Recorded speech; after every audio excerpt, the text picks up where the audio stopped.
On Christmas morning, the only thing under the tree with my name on it was missing. I stood at the edge of the living room, the scent of pine and cinnamon drifting past the garland-wrapped banister.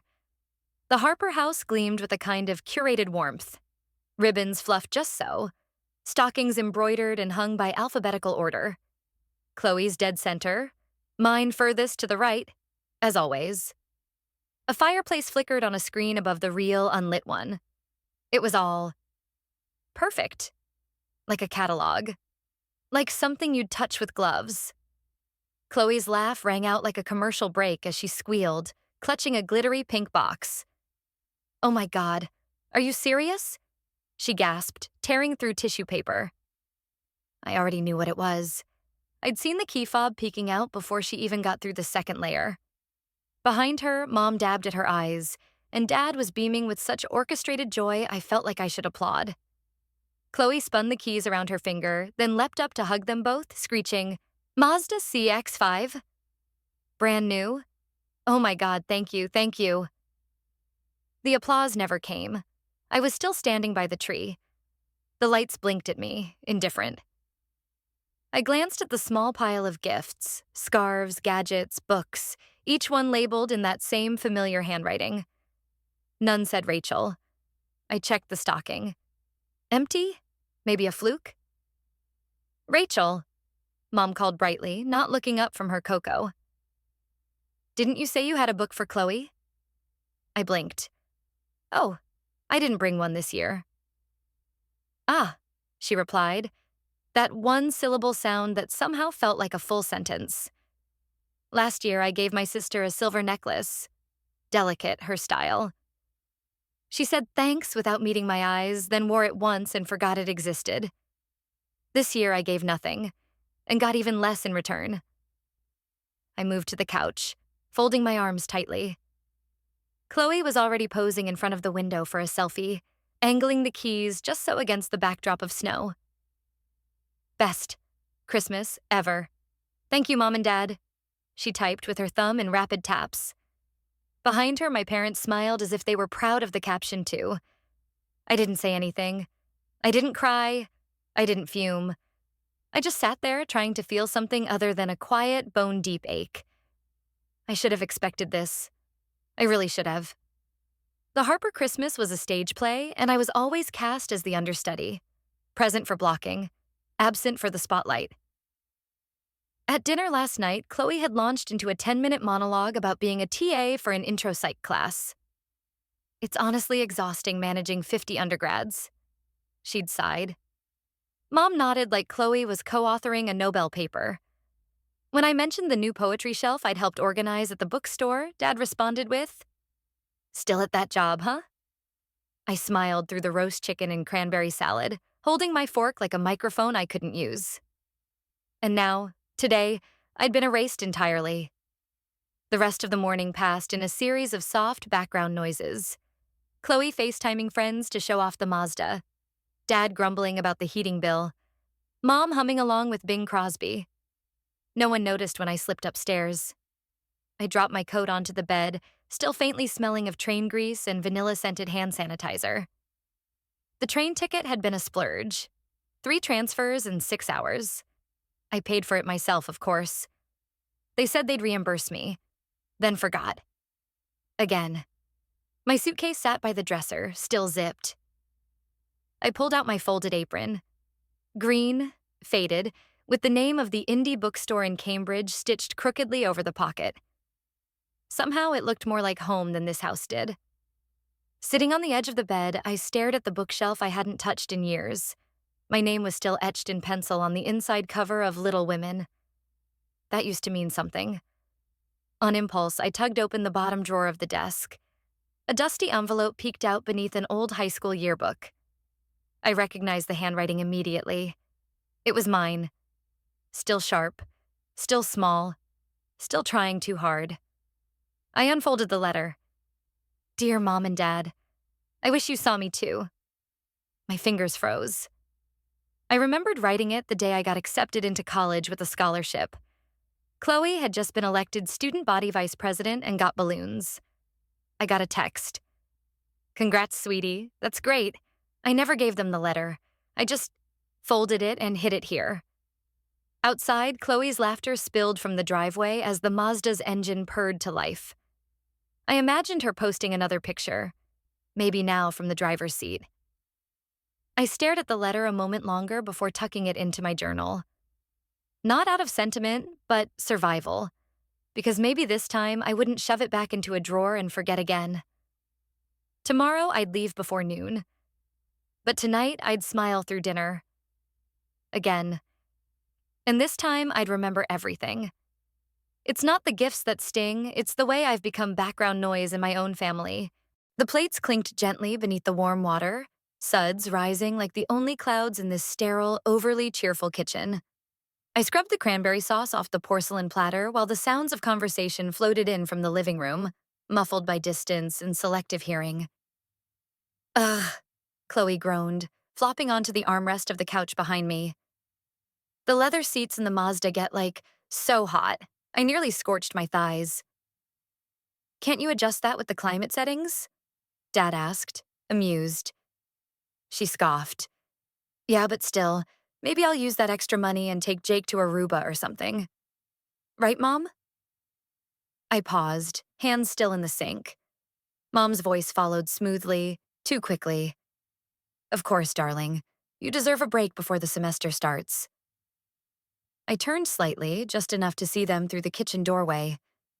Dad leaned back in his recliner, nodding proudly. That money was just sitting there. Might as well make good use of it. That money. My college fund. I didn't say a word. My fingers found another plate, another sponge stroke. They didn't see the way my jaw set, the way my throat clenched around all the words I'd buried years ago. At 16, I'd worked weekends shelving books and tutoring freshmen to save up for textbooks. Chloe, at 16, had been flown to San Diego for a cheer competition. Same parents, different currencies. I rinsed the last dish, stacked it on the drying rack, and dried my hands slowly. The light above the sink flickered. A tired bulb, or maybe just a metaphor. Dinner had ended hours ago, but no one offered help cleaning up. They never did. I made my way to the basement, needing air that didn't carry perfume or condescension. The stairs creaked under my weight, louder than I remembered. It smelled like damp wood and nostalgia. Stacks of bins lined the far wall, most labeled in Chloe's looping script. Xmas 2015. Summer camp. Cheer uniforms. I crouched by the furthest shelf, brushing dust off a box labeled in thick black marker, R. I opened it. Inside were scraps of wrapping paper, a third-grade handprint ornament, and a faded card that said, "To our shining star." My fingers trembled as I picked it up. The back was blank. No message, no date. Just generic praise. Even my memories had been boxed away like seasonal clutter. My phone buzzed in my pocket. Tasha. I stepped outside the basement door, letting the cold slap some clarity into me. Hey, I whispered, turning my face from the wind. How's the North Pole? She asked gently. Same elves, same hierarchy. My laugh sounded like someone else's. Rach. I found a box, I murmured. Old stuff, mine. They packed it like I was already gone. A pause. You okay? I bit the inside of my cheek. Define okay. Do you want me to come get you? No, I said too fast. I'm fine, just tired. But I wasn't tired. I was bone-weary of being erased in plain sight. When I stepped back inside, the warmth of the house felt artificial, like standing too close to a lamp. Chloe was perched on the love seat, scrolling through photos on her phone. Did you see the group shot from this morning? She chirped. It's cute. I moved closer. She held up the screen. There they were. Mom, Dad, Chloe in the middle, grinning like a Hallmark card. Me? Half visible on the side. One arm, one shoulder, cropped by the angle or the intent, I wasn't sure. Love how it turned out. Mom called from the dining room. You all look so happy. Chloe turned to me suddenly. You're just not the gift-giving type, huh? I blinked. Then I smiled. Apparently not the receiving type either. She froze for a second, lips parted, then laughed like it was a joke. Maybe she thought it was. But I walked past her without another word. Upstairs, I zipped my suitcase halfway shut and checked the train schedule. There was one at 8:12 a.m. that would get me back to Boston before noon. Good. Outside the window, snow had started to fall again. Quiet, perfect flakes like the kind you see in movies.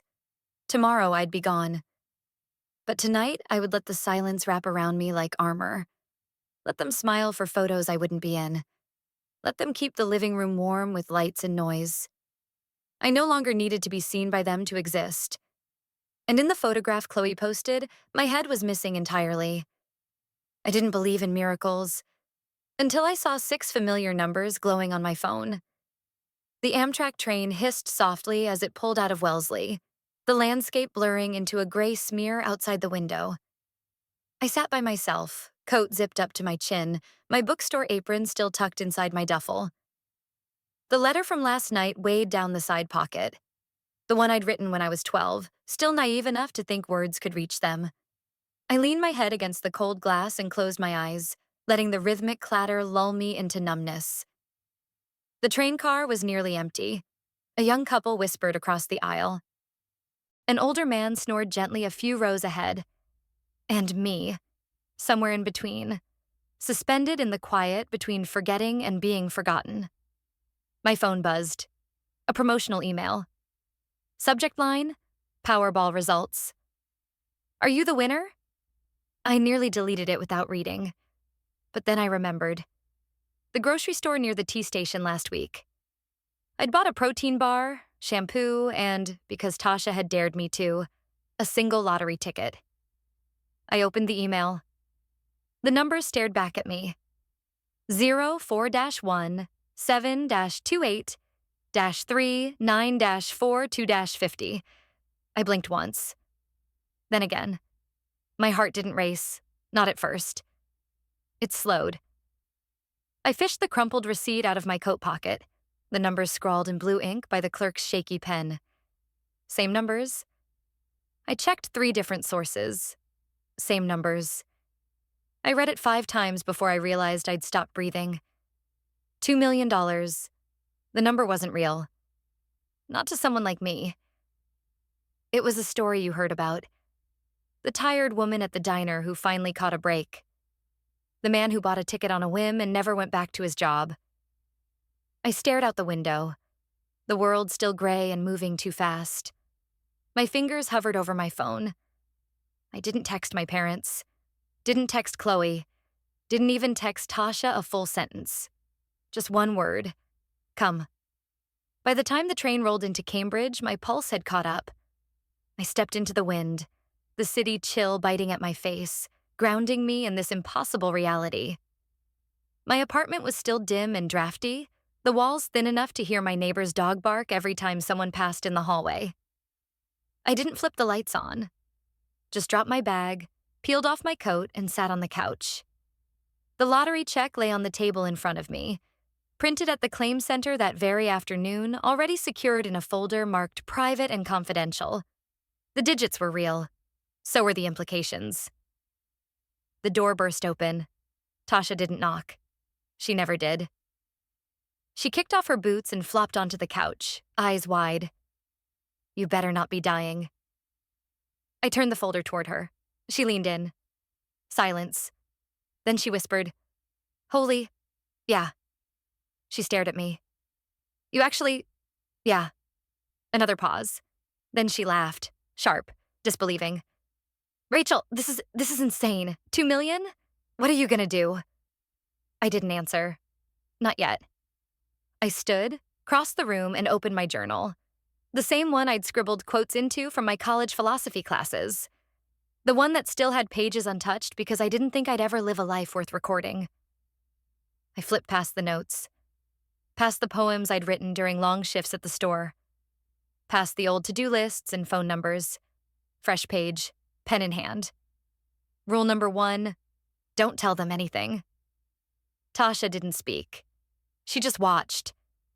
I set the pen down and returned to the table, my fingers grazing the edge of the check. Now what? I murmured. Not to her. Not really. Just to the silence that had always answered me before. But this time, the silence felt different, because this time, I had the upper hand. When my parents called, I knew it wasn't about checking in. It was about cashing in. The phone buzzed softly on the edge of my kitchen counter. I stared at it like it was a snake in the wild, familiar in form, but venomous in intent. Mom blinked on the screen, her photo a carefully staged headshot from the church directory, all pearls and calculated warmth. I didn't answer right away. Just let it ring once, twice, before swiping up. "Hi, sweetheart," Diana's voice chirped, saccharine as ever. "Just calling to check in. You got home safe, right?" Safe. A beat. "I did," I said flatly. "Oh, good. You know, it was such a lovely Christmas. So good to have everyone home again. Chloe's still glowing over that car. Your father really outdid himself." From the background came the clink of dishes and the distinct sound of my father's deep chuckle.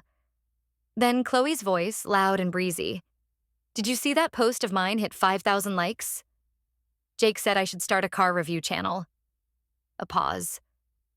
Then Diana's voice softened, not for tenderness, but for strategy. "You know, we've been doing some thinking. With Chloe's TA position barely covering her rent, and the insurance on the Mazda being so unreasonable, we were hoping we might, well, restructure some things. You know how family supports family." I didn't say a word. She took that as permission to continue. "We'd never ask, of course," she said, which meant they were about to. "But if you happen to have a little extra this month, Chloe could really use—" In the background, Chloe interrupted again. "Just ask Rachel. She's lucky these days, isn't she?" I pressed the phone tighter to my ear, the silence on my end suddenly louder than any reply I could have given. Diana must have noticed because she cleared her throat lightly. Of course, no pressure. Just thinking out loud. "Anyway, we love you. You're always welcome home." Click. I let the silence fill the kitchen. The radiator groaned from the corner. My tea had gone cold. Tasha walked in, holding 2 mismatched mugs. She took one look at my face and said nothing, just handed me the tea and followed my gaze to the printer on the table. The photocopy of the lottery check was still there, untouched since yesterday. I picked it up, slipped it into the shredder with surgical precision, and let the teeth chew it into meaningless strips. "They won't get even a scan of it," I muttered. Tasha blinked. "You okay?" "I'm documenting everything," I said instead, setting down my mug. Voicemails, messages, dates, tone. I walked over to my laptop, opened a password-protected folder titled Project Pine Needle. Inside, screenshots, notes, and now a forwarded voicemail titled Exhibit A, Emotional Leverage. Tasha raised an eyebrow. "That's cold." "No," I said. "It's measured." She sat beside me in silence as I stared at the glowing screen. Outside, the wind picked up, brushing brittle leaves against the window like skeletal fingers tapping in Morse. My phone buzzed again. A text from Chloe. "Did you win something? You've been different." I didn't reply. I just stared at the words until the screen dimmed to black. You don't need to announce your power. You just need to stop playing by their rules. The keys slid across the smooth granite countertop with a crisp metallic scrape. My name gleamed back at me from the lease paperwork. Rachel Harper, tenant of a 2-bedroom apartment overlooking the Charles River, effective January 1st, 2025. The agent handed me the welcome folder with practiced cheer, but I barely heard her. My fingers brushed the window glass as the city buzzed 10 floors below. No confetti, no ribbon cutting, just silence and space. And the quiet click of a new lock sealing me in, and everyone else out. That night, I ate microwave dumplings on the floor, surrounded by boxes and the soft echo of a home still learning my name. No couch yet, no dining table. But I didn't mind. A mattress on the floor and the hum of the river outside my window were more than enough. By Tuesday, the couch had arrived. Gray, minimalist, exactly what I wanted without compromise or input. The second bedroom became a reading room. 2 low shelves, one armchair, and a small framed photo of me at age 10, grinning in overalls with a paper crown on my head.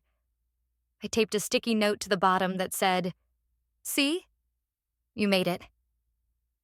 Wednesday, I walked into a dealership with a tote bag and a purpose. I didn't ask for luxury, just efficiency. The hybrid sedan was parked in the corner, quiet and understated. The salesman showed me every button. I asked only about fuel efficiency and warranty. I paid in full. On Thursday, I transferred the final payment on a chunk of my student loans. The confirmation email read like an apology I'd waited years to hear. That night, I opened a fresh spreadsheet on my laptop and named it Freedom. One tab for investments. One tab for someday plans. One tab for them. The ones I was documenting with the cold precision of someone who'd learned to trust silence more than promises. "That's intense," Tasha said, scrolling through the tabs beside me. "It's clean," I replied. Finally. Friday evening, Chloe's name popped up on my phone again. "Chloe, Mom's worried about you. I kind of am too." I stared at the message for a full minute, then typed, "Me. I'm fine. Just figuring out who I am without everyone else's noise." Sent. It was the most honest thing I'd said to her in years. Saturday, I rearranged my books again. Alphabetical, then by color, then back to genre. Not because I was restless, but because I could. No one was telling me where my things belonged, what shelf was more appropriate, or how messy my preferences were. Sunday morning, I brewed coffee in a pot that was finally mine. The sun split the room in golden slats. I opened my phone. Family group chat. Diana. Sunday brunch at Chloe's. Everyone's coming. There were hearts, a location pin, and a smiling selfie from Chloe's kitchen. Mimosas already lined up in the background. Their perfect gathering. Their curated reality. I stared at the reply box, typed, "Can't make it. Got plans." Deleted it. Typed again. "Hope it's nice." Deleted again. Then just locked my phone and went back to my coffee. No explanations, no apologies, just quiet. And me. They made it sound like an invitation, but it felt more like a test. The brunch spot Chloe chose was the kind of place that had oat milk by default, where the menus were printed on recycled craft paper and every plate had edible flowers. It was polished, curated, like everything Chloe touched, like everything my parents approved of. I arrived 10 minutes late on purpose. Not out of spite, just as a reminder that I didn't operate on their schedule anymore. I wore a simple navy sweater, black jeans, no jewelry except the watch I'd bought myself on New Year's Day. No makeup, no performance. Just me. They were already seated when I entered. Chloe was mid-laugh, tossing her hair like a shampoo commercial, while Jake leaned back with his arm draped casually behind her chair. Diana smiled at something Thomas had said, though the smile dropped slightly when she saw me. "Rachel," Chloe said, rising halfway to do a half hug over the table. "You made it." I did. "Come sit," Diana added, gesturing to the empty seat beside the wall. Boxed in, as always. I took the chair at the end instead. Menus were pushed toward me. Mimosas were offered. I declined both. "I already ate," I said. Chloe's eyes flicked sideways. "Oh, well, this place is amazing. My treat, by the way. Well, Dad helped." She laughed, but the glance she gave him didn't go unnoticed. Thomas chuckled politely.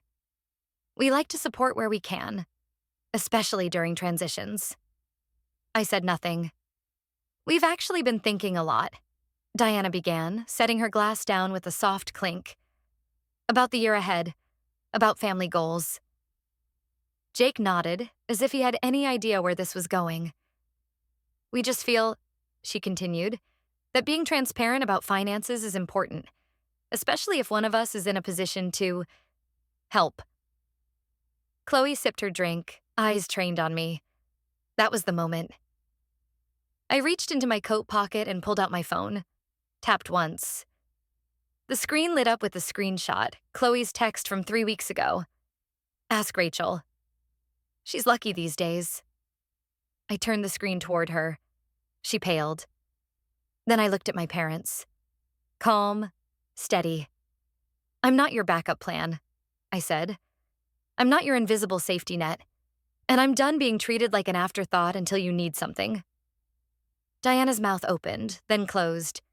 Thomas furrowed his brow like he was trying to find the part in his script he'd forgotten to memorize. I've made my own plans, I added. You don't need to worry about me. You don't need to include me, but you also don't get to use me. Chloe swallowed hard. I didn't mean it that way. Maybe not, but you said it. The silence that followed was dense, not heavy with emotion, just thick with realization. I stood. Before anyone could speak again, I pulled a neatly folded receipt from my bag and set it on the table. Paid in full, I said. So you won't say I owe you anything. I turned before they could respond. The host opened the door as I stepped out into the chill Boston air, and there was Tasha, leaning against a street lamp holding 2 coffees. I smiled, took one, and walked with her down the sidewalk. Let's go home, I said.